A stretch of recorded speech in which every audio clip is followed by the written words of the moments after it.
Halkara Foruma Birleşen Milletler Guramasının ösüş maksatnamasının Türkmenistan'daki hemişelik vekili Şeýlede ministerliklerin puduklaryň dolanış edaralarının halkara guramalarının ve mali institutlarının Türkmenistan'daki diplomatik vekili hanalaryň ýolbaşlary, hemin vekilleri, senagatçylar we telekeçiler birleşmesiniň agdalary, daşaryurt kompaniýalarynyň şoltany Russiya Federasiýasynyň, Gyrgyzstanyň, Fransiýanyň, Türkiýanyň, Germaniýanyň, Gazagystanyň, Hytaýyň, Beýik Britaniýanyň, Estoniýanyň, Amerikanyň Birleşen Ştatlarynyň, Azerbaýjanyň, Ukrainanyň, Owganistanyň, Niderlandlaryň, Belarusyň, Saud Arabistany paşalarynyň wekilleri gatnaşdylar. Bu möhüm ähmetli çärenin giň wekilçilikli bolmagy Türkmenistanyň maýy goýum mümkinçiligine gyzyklanmanyň barha artýanyna şaýatlyk edýär.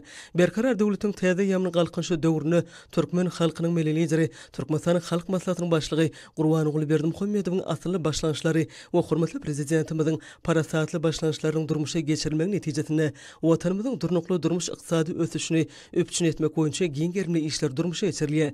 Milli iqtisadiyetimiziň ähli puduklaryny düýpli özgörtmeler amala aşyrylýar. Şunu ýurdumyzda amatly maýy goýum ýagdaýyny döretmäge aýratyn ähmet berilýär. Birleşen Milletler Guramasının ösüş maksatnamasının Türkmenistan'daki hemişelik vekili Narina Sakyan çıkışında Türkmenistan'da geçirilen giň möşörlü forumda çıkış etmäge döredilen mümkinçilik üçin hoşallyk bildirip, häzirki döwürde durmuş ykdysady ösüş üçin gönükdirilen maýy goýum serişdeleriniň parahatçylyk we awadan geljen kepilidigini bellädi. Natalşýaly Türkmenistanyny hemme taraplyny ösüşiň öpçün edilmegine, sewit ähmetli taslamalaryň amala aşyrylmagyna uly gyzyklanma bildirilmegi we ykdysadyýete maýy goýumlaryň işçiň çekilmegi ýurdun iqtisady taýdan kuwatlanmagyna bolşýaly durnukly ösüş maksatlaryna ýetmegine de aýratyny ähmeti eýdir.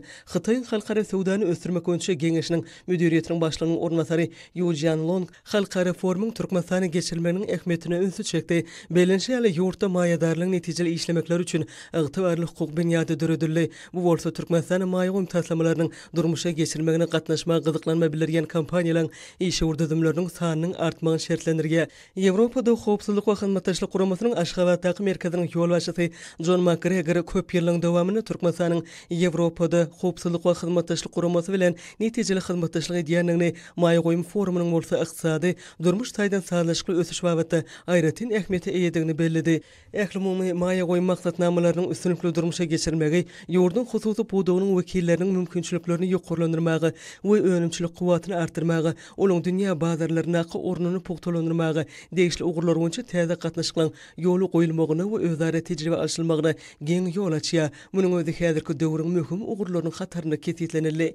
Daşary ýurtly maýadarlar üçin amatly gurşawyň döredilmegi, hyzmatdaşlyga gyzyklanma bildirýäniniň sanynyň artmagyny şertlendirýär we ýurdumyzyň maýy goýum mümkinçiliklerini hasym ýokurlandyrýar. Şoň bilen baglykda Türkmenistan maýy goýum mümkinçiliklerini üstünlikli durmuşa geçirmek maksady bilen halkara sowda ulgamyna birek hormat goýmak, deň hukuklyk ynanşmak ýörelgileri esasynda ýol goýulýan hyzmatdaşlygyň ösdürmegini ören jogapkärçilikli çemeleşige Türkmenistany 2025-nji ýylda durmuş ykdysady taýdan ösdürmek we maýy goýum maksatnamasyny kabul etmek bilen ýurdumyz milli ykdysadyýetyň puduklaryny şeýlede sewitleri durnukly ösdürmek, täze kärhanalary işe girizmek, müňlükçe iş orunlaryny döretmek boýunça belent maksatlary öňde goýdy. Şunda telekeçilik ulgamyny emunun beýlegim ösdürmek, kiçi we orta telekeçilik gurlugy bermek, netijede jemi içerki önümiň düzümine hususy bölegiň paýyny 71,16 götürme getirmek iler tutulýan wezipler hökmüne kesitlenildi. Bu babatda durmuşa geçirilýän çäreler türkmen telekeçilerine durly ugurlarda ýokary netijeler gazanmak üçin uly mümkinçilikler açýar. Forumyň Türkmenistanyň hususy pudugynyň ösüşleri, ýetilen sepkitler we mümkinçilikler adly umumy bölüminiň dowamynda da bular barada aýratyn giňişlendirilip geçildi. Belenşýaly ýurdumyzda milli ykdysadyýetyň ýokary ösüş depgini we netijelerini öpçün etmäge gönükdirilen maýy goýum syýasaty amala aşyrylýar. Bu maksatlar Türkmenistanyň prezidentiniň ýurdumyzda 2022-nji 2028-nji ýyllarda durmuş ykdysady taýdany ösdürmek maksatnamasynda, kiçi we orta telekeçilik gollamak, döwlet maksatnamasynda we beýleki milli maksatnamalarda öz beýany tapýar.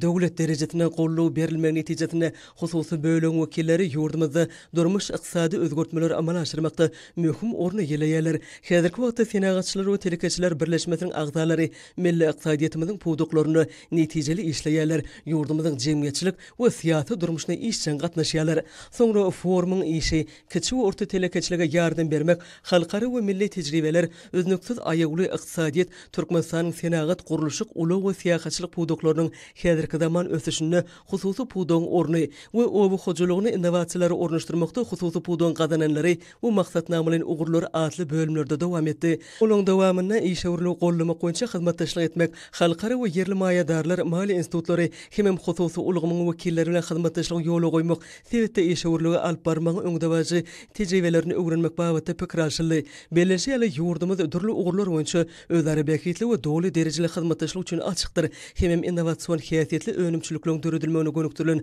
anyk taslamlary garamagy taýýardyr. Şuna ýermaýa goýum tirişdeleriniň öňdäwäji tehnologiýalaryň çekilmegine, özleri bäkitli hyzmatdaşlygyň gerimini giňiltmäge uly gyzyklanma beýan edildi. Şeýle-de forumyň dowamyna maýa goýum mümkinçiliklerini has dowly açmaň ýollary, ýurdumyzy senagat, ilmi tehnologik durmuş ykysady taýdan ösdürmegi höwetlendirmeň gurallary barada netijeli pikir alşmalary boldy. Foruma gatnaşyjylar bu möhüm ähmiýetli halkara çärenin köpügürli hyzmatdaşlyk üçin täze göz ýetimleri açmakda, Türkmenistanyň dünýä yksadyýatyna ýakynlaşmagyna gyzyklanma bildirýän taraplar bilen işäwir gatnaşyklary ýoly goýmagy, täze iterge bermekde ähmiýetini belediler. Ýygrananlar forumy gurmagy we oňa gatnaşmagy döredilmegi mümkinçiligi üçin hormatly prezidentimize hoşallyk bildirip, watanymyzyň rowaşlygy, halkymyzyň bagtyarly ugruny ihlasly zähmet çekip, ýurdumyzyň yksadyýatyna munun beýlegem depkinli ösdürmek üçin gujulu gaýratyny gaýgyramajakdyklaryna inandyrdylar. Soňra iki tarap bilen retminamlary gol çekmek dawarasy boldy. Hususan ýurdumyzyň hususy podogynyň wekilleri bilen Niderlandlary paçalygynyň, Gazagystan Respublikasynyň we Hytaý Halk Respublikasynyň kompaniýalarynyň arasyna çarçuwaly ylalaşyklary özleri düşünmek hakyny ähdnamalary gol çekildi.